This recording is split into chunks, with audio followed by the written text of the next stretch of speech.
पुराने समय की बात है। किसी राज्य में एक राजा राज करता था। राजा का स्वभाव काफ़ी अच्छा था और उनके राज्य की प्रजा भी राजा के कामकाज से खुश थी। राजा को केवल एक बात का ही सुख नहीं था और वो ये बात थी कि उसकी कोई संतान नहीं थी।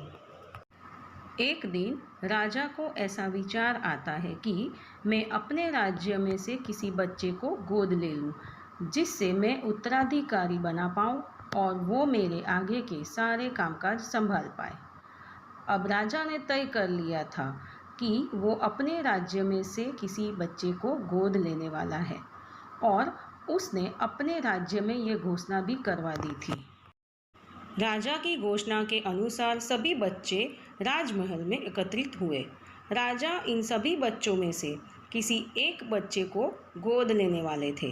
राजा ने उन सभी बच्चों को पौधे लगाने के लिए दिए और कहा कि अब हम 5 महीने के बाद मिलेंगे और देखेंगे कि किसका पौधा सबसे अच्छा हुआ है। साथ ही साथ राजा ने सभी को ये भी कहा कि जिसका पौधा सबसे अच्छा हुआ होगा, मैं उस बच्चे को गोद लूँगा। सभी बच्चे अपने अपने घर चले जाते हैं। 5 महीने के बाद वो सभी अपना पौधा लेकर राजमहल में आते हैं। उन सभी बच्चों के गमले में बीज फूटे हुए थे, लेकिन उन सभी बच्चों के बीच में सिर्फ एक ही बच्चा ऐसा था कि जिसका गमला खाली था, यानी कि बीज अभी तक नहीं फूटे थे। वो बच्चा उन सभी के गमले देखकर डर जाता है और बहुत परेशान हो जाता है। राजा और बाकी सभी की नज़र उस बच्चे के गमले की ओर जाती है।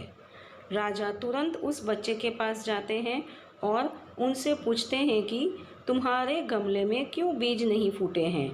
वो बच्चा कहता है कि मैंने हर रोज़ इसकी देखभाल की थी और मैं हर रोज़ पौधे को पानी भी देता था, लेकिन पता नहीं मेरे गमले में क्यों बीज नहीं फूटे। सभी बच्चों के गमले देखने के बाद राजा ने उस बच्चे को सभी के सामने बुलाया। वो बच्चा सहमा सा था। राजा ने उस बच्चे का गमला सभी को दिखाया और उसका गमला देखने के बाद बाकी सब बच्चे हंसने लगे। राजा ने कहा, सभी शांत हो जाओ। राजा के हुक्म से सभी शांत हो जाते हैं। उन सभी से वो कहते हैं कि आप सभी को इतना हंसने की ज़रूरत नहीं है, क्योंकि मैंने आप सभी को जो पौधा दिया था वो बंजर का था। यानी कि आप कितनी भी मेहनत कर लो, लेकिन उनसे कुछ नहीं निकलेगा, जिसका मतलब असली देखभाल ईमानदारी से करने वाला ये सिर्फ अकेला लड़का है। राजा उसकी ईमानदारी से बहुत ज़्यादा खुश थे और उन्होंने ये भी देखा कि उसका गमला खाली था, फिर भी वो बच्चा हिम्मत करके राजमहल तक आया।